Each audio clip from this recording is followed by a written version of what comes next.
बिस्मिल्लाहिर्रहमानिर्रहीम। अब central nervous system synapse इस जगह से लेकर यहाँ तक, ये जो पैराग्राफ है ना इसके एंड तक पढ़ेंगे क्योंकि ये सारा का सारा क्या है, इंटर कनेक्टेड है।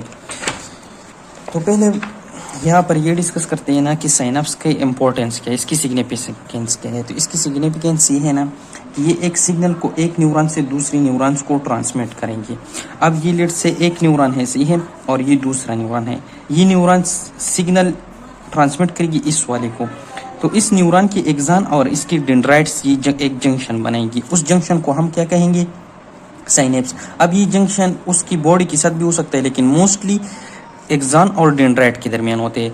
एक्सान किसका होगा, जो इंफॉर्मेशन ट्रांसफर करेंगे। डेंड्राइट किसका होगा, जो इंफॉर्मेशन रिसीव करेंगे, सही है। अब ये वाला जो है ना, ये एक्सान है और ये डेंड्राइट्स है। जो इंफॉर्मेशन देगी उसको हम कहेंगे प्री साइनेप्टिक मेम्ब्रेन। ये इस मेम्ब्रेन को प्री साइनेप्टिक मेम्ब्रेन कहेंगे, इसको प्री साइनेप्टिक टर्मिनल या प्री साइनेप्टिक नोब कहेंगे, सही है। और ये पोस्ट साइनेप्टिक नोब या टर्मिनल हो गया जो रिसीव करेगी, सही है, जो कि क्या है, डेंड्राइट है। अब ये सिग्नल क्या करेगी, या ये न्यूरॉन इस न्यूरॉन से ब्लॉक करेगी ताकि ये ट्रांसमिट ना हो जाए, या ट्रांसमिट करेगी, या इसको डिटेल्ड करेगी, मतलब इसमें इंफॉर्मेशन की एडिशन होगी, या एक सिंगल इम्पल्स आएगा उसको रिपीटेटिव बनाएंगी, बहुत बार बार उसको इस को ट्रांसफर करेगी। मतलब यहाँ तो एक बार आएगी, इस तरह रिपीटली बहुत बार दे देगी, तो एक सिंगल सिग्नल को रिपीटेटिव बनाएंगी। अब साइनेप्स के टाइप्स है, दो टाइप्स है, एक केमिकल है, एक इलेक्ट्रिकल है।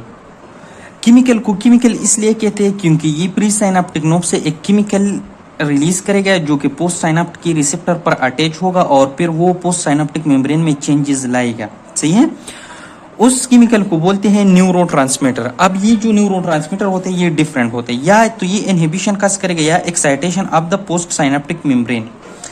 अब जो इनहिबिशन कस करेगा वो इनहिबिटरी न्यूरोट्रांसमीटर होगा, जो एक्साइटेशन कस करेगा वो एक्साइटेटरी न्यूरोट्रांसमीटर होगा। इन न्यूरोट्रांसमीटर में बहुत सारे हैं, लेकिन 40 इंपॉर्टेंट है, जिसमें कुछ एक एसिटाइल कोलिन है, नॉर एपिनेफ्रिन है, हिस्टामिन है, गेबा अमाइनो ब्यूटारिक एसिड है, गेबा जिसको बोलते हैं, सही है, गेमा amino butyric acid, glycine, serotonin and glutamate है। अब इसमें जो ग्लूटामेट होगी ये हमेशा एक्साइटेटरी होगी और गेबा हमेशा इनहिबिटरी होगी, जबकि एसिटाइल कोलिन और norepinephrine some time inhibitory some time excitatory होगी।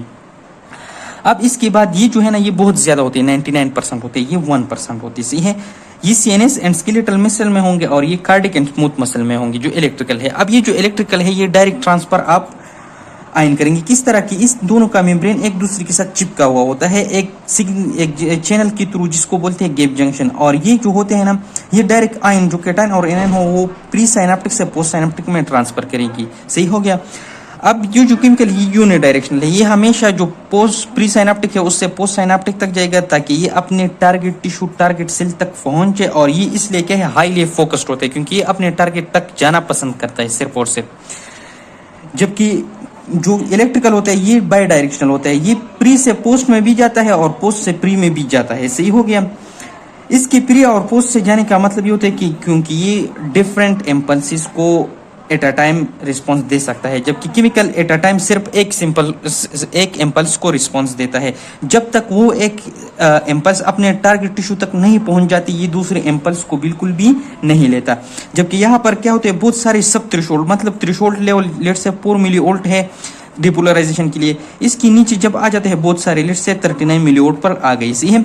ये मेम्ब्रेन को इस तरह बनाते हैं ना कि ये इन सारे को एट अ टाइम क्या दे, रिस्पॉन्स देते और वो डिफरेंट डायरेक्शन में क्या हो जाए, स्प्रेड हो जाए, कुछ एक डायरेक्शन में और कुछ दूसरी डायरेक्शन में सिमल्टेनियसली। और इस वजह से ये बहुत फास्ट है, जबकि जो केमिकल है वो स्लो होते हैं और उनके दरमियान गैप जंक्शन जो होते हैं वो 200 to 300 एंगस्ट्रॉम होते हैं, जबकि इनके दरमियान गैप जंक्शन होता है जो ये साइनेप्टिक क्लिफ्ट से है, इन दोनों के दरमियान जो डिस्टेंस होता है इसको साइनेप्टिक क्लिफ्ट कहते हैं। ये बहुत ज्यादा लार्ज होते हैं, ऑलमोस्ट 200 to 300 एंगस्ट्रॉम से है, जबकि यहाँ पर ये निग्लिजिबल के बराबर होता है।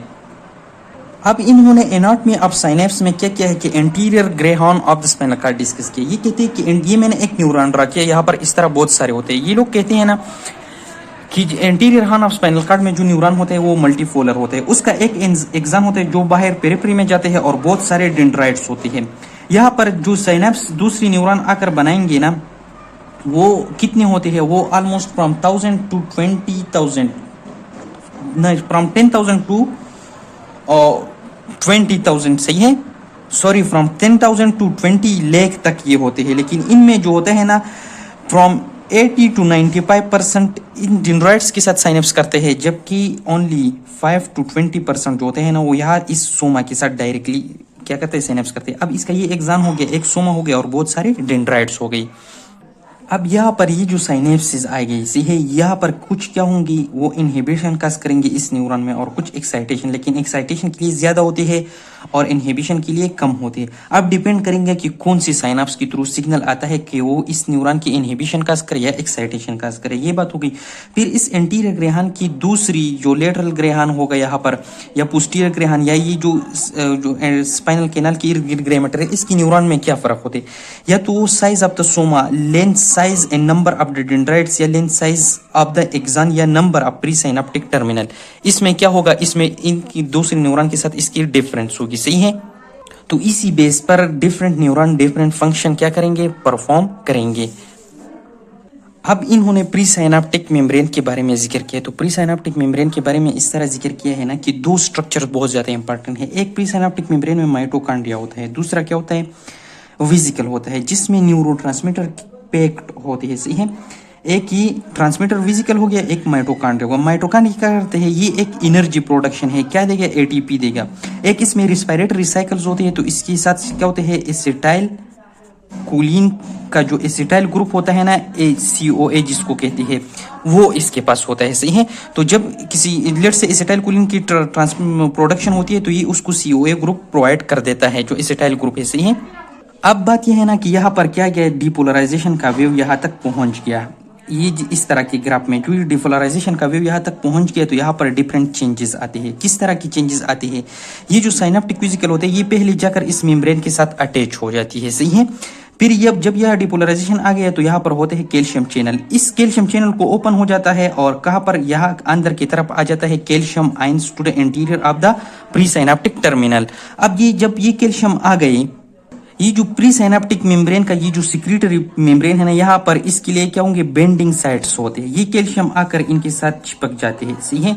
यहाँ पर कैल्शियम क्या होंगे, चिपक हो गई, यहाँ पर क्या स्टिक हो गई। अब जितना स्ट्रॉन्ग ये डिपोलराइजेशन वेव आएगा, उतने ज्यादा कैल्शियम आयन अंदर की तरफ आएंगे और उतना ज्यादा न्यूरोट्रांसमीटर यहाँ पर रिलीज होगा। कैसे रिलीज होगा, अब जब ये कैल्शियम यहाँ बेंड हो गई, ये जो न्यूरोट्रांसमीटर वेसिकल यहाँ पर पड़ा हुआ है, इसका ये जो मेम्ब्रेन होता है, इसको बोलते हैं रिलीज साइट, इसको ब्रेक कर देता है, इस तरह ओपन कर देता है और न्यूरोट्रांसमीटर आ गई कहाँ पर, साइनेप्टिक क्लिप में। ये जो इन दोनों के दरमियान ये गैप है, इसको साइनेप्टिक क्लिप बोलते हैं। अब यहाँ पर ये एक वेसिकल जो होते हैं ना, ये 2000 से लेकर 10,000 तक न्यूरोट्रांसमीटर स्टोर कर सकते हैं अगर हम ACH ले लें, एसिटाइल कोलिन। और यहाँ पर इतने सारे न्यूरो वेसिकल्स होते हैं जो कि ये तो एक एक्शन पोटेंशियल है ना कि 10,000 एक्शन पोटेंशियल के लिए काफी होते हैं। अगर फिर भी ये रिलीज हो जाए, यहाँ पर आ जाए, तो ये यहाँ पर खत्म होंगी, सही है। बहुत सारी लेट से हो गई, तो इनका अपटेक के लिए यहाँ पर एक और प्रोटीन होता है, सही है, जो यहाँ से फिर वापस ये जो न्यूरोट्रांसमीटर है यहाँ पर अपटेक करेगा और उसका रिन्यूअल हो जाएगा, फिर इस तरह वेसिकल में पैक हो जाएंगे और ये एक साइकिल आएगा। ये जो चैनल होता है ना, इसको रीअपटेक चैनल कहते हैं, सही है, फॉर द न्यूरोट्रांसमीटर। अब ये न्यूरोट्रांसमीटर क्या हो गया, ये यहाँ पर रिलीज होकर उसके बाद आएगा यहाँ पर डिफरेंट रिसेप्टर्स पर ये बाइंड करेंगे। उसके बाद इस जब रिसेप्टर्स पर बाइंड करेंगे, इसमें या एक्साइटेशन होगी या इनहिबिशन होगी। एक्साइटेशन का मतलब यानी कि डिपोलराइजेशन यहाँ होगी, इनहिबिशन का मतलब क्या होंगी कि वो हाइपरपोलराइजेशन या रिपोलराइजेशन होगी, सही है। ये डिपेंड करता है न्यूरोट्रांसमीटर पर कि वो इनहिबिटरी है या एक्साइटेटरी है, और डिपेंड इस पर भी करता है कि रिसेप्टर कौन सा है, इनहिबिटरी है या एक्साइटेटरी है। अब शॉर्ट इंट्रोडक्शन है इन रिसेप्टर्स के लिए कि ये दो तरह के होते हैं। एक आयनोट्रोपिक होते हैं जो कि आयंस के ट्रांसमिशन के लिए होते हैं, उसमें दो तरह के होते हैं, एक केटाइनिक होती है, एक एनायनिक होती है।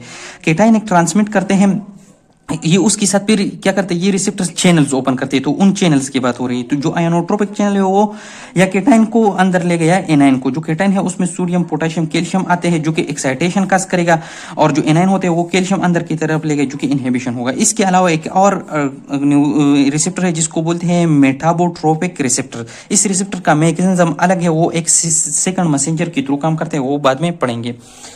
फॉर नाउ अल्लाह हाफिज। इसके बाद जो है ना एक mechanism of the post synaptic membrane पढ़ेंगे।